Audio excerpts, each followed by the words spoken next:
মালিক কেউ না, একমাত্র আল্লাহ। মৌতের মালিকও কেউ না, একমাত্র আল্লাহ। আমাদের হঠাৎ করে একটা কথা, একটা নাম মনে এসে গেল। শহীদ হাদির নাম আপনারা জানেন না? জানেন সবাই। তার এত স্বীকৃতি কেন হল? সে প্রকৃত পক্ষে আল্লাহওয়ালা ছিল। সর্ববিষয়ে সে আল্লাহকে নিয়ে কথা বলতো, আল্লাহর হুকুম মোতাবেক কথা বলার চেষ্টা করত।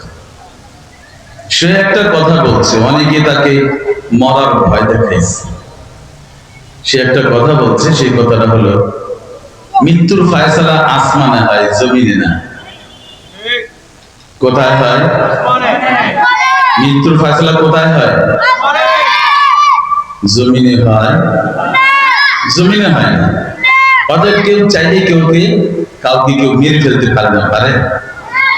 যখন তার মৃত্যুর ফায়সালা হয়, তখনই কোন পাপিষ্ঠকে আল্লাহ সুযোগ দেন, মারো। তুমি তাকে মেরে জাহান্নামী হবে, আর যাকে মারবে সে জান্নাতি হয়ে যাবে, শহীদ হবে, জান্নাতে চলে যাবে। এর অর্থ এটা না যে সে তাকে মেরে ফেলেছে। তার হায়াত আল্লাহ তাআলা মুআল্লাক রেখেছে। কেউ যদি তাকে আক্রমণ করে আর তাকে এইভাবে আঘাত করে, তো তার ফায়সালা সে শহীদ হয়ে যাবে, তার মৃত্যু এইভাবে হয়ে যাবে। এ তো শহীদ হয়ে জান্নাতে চলে যাবে, আর যে তাকে হত্যা করবে সে চিরদিনের জন্য জাহান্নামী হবে। ওমান ইয়াকতুল মুমিনান মুতাআম্মিদান ফাজাযাউহু জাহান্নাম।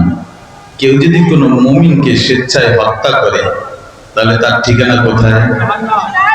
জোরে বলেন, জাহান্নাম।